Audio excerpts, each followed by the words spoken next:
But this show is bi-coastal today. Another huge race this weekend takes place in Florida in the IMSA series, the 12 Hours of Sebring, called North America's oldest endurance race. AJ, you said it could be called the most grueling. Yeah, I mean, this is a racetrack, whether it's man versus man or machine. We talk about it all the time. Everybody says if you can last 12 hours at Sebring, you last 24 hours anywhere else. And for drivers, Daytona is mentally grueling. I mean, you're up, and yeah, unless you're Townsend Bell, where I guess you sleep for 9 hours during the race. Most drivers don't. You're still on that. Yeah, most of the drivers don't sleep a lot. So mentally, it's grueling. But physically, it's not that grueling at Daytona. Sebring, it's all grueling. I mean, your body gets bounced around inside there. The track is so rough. We see here, the cars just start bouncing, and we kind of get some slow-mo views of it. It's just so physical through turn 17 and turn 1. It's just hard on your car. It's hard on your body.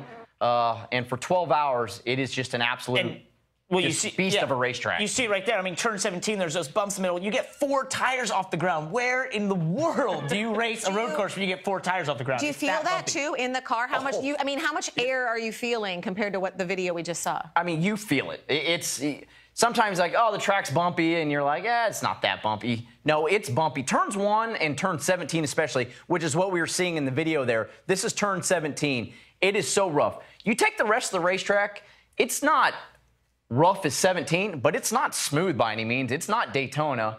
It's not a place like that. So, yeah, it's a place, and they go into the nighttime there.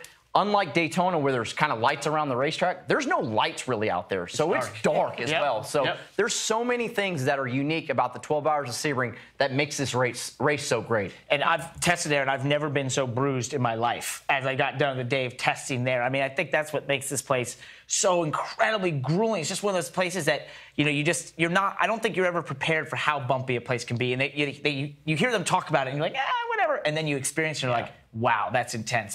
It's definitely one of those grueling racetracks. And if there's fans out there wondering why it's that way, I think we should explain that it's an old airfield. Yeah. And those are concrete slabs that have adjusted over the years. I think it's over 50 years or something, and therefore they've settled awkwardly, and therefore you're hitting different levels of concrete slabs all the time. It's crazy. We didn't want you to get bruised. That's actually why I moved over here, to limit the bruising that you were taking. Got it. AJ. I did feel odd over here. This is new. Yes, I know. I leave 1 week and I get shoved to the side. I don't know where to look. And so, okay, something else that we know makes this race unique is how intense and how much bragging rights are on it. And we see the trash talking has already begun. I heard. Yeah, I saw this. What, a Corvette driver? So you have Oliver Gavin, the winningest driver at Sebring, said, will he get number 7 this weekend? Yeah, Lawrence Vanthor from Porsche says no, obviously. Yeah, he disagrees. One word. Flat out. Basically saying he thinks they're going to win, I guess.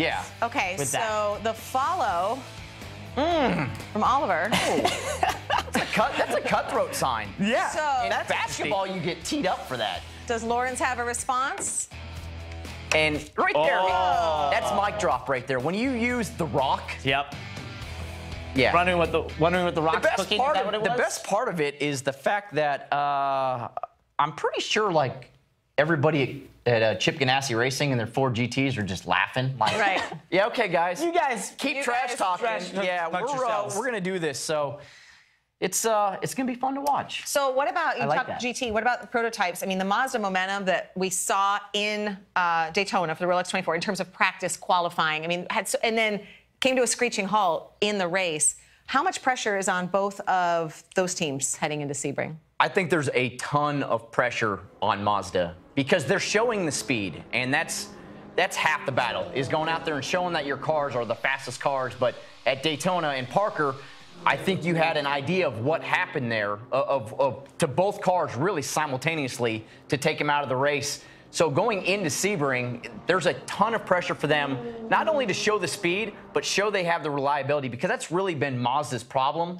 as a whole as they've developed this race car. They've found more speed out of it. But to have that reliability to get through not a 3-hour race, but these long 9, 12, 24-hour races is where the problem has been. So this is a huge weekend for them. No doubt. And if you look at the commitment Mazda has made to the IMSA series, this is their largest motorsports programs in the world. And so they really, put a lot of eggs in one basket here. And when they showed that speed at Daytona, it was so much excitement out of Mazda and out of all the executives and everyone who put everything into it. But to see both those cars basically have a similar issue and break was heartbreaking. So now they go to a place that last year they were really fast, right? They had a problem in the last stop, basically. They led a lot of the race. Can they bring that same speed from Daytona and from Sebring and now have the durability? That's the question. And if they can, I think they're the ones to beat, no doubt. They were the quickest in second practice that just finished up. Okay. So they have the speed again. They got the speed, so news. do they have, can they make it last?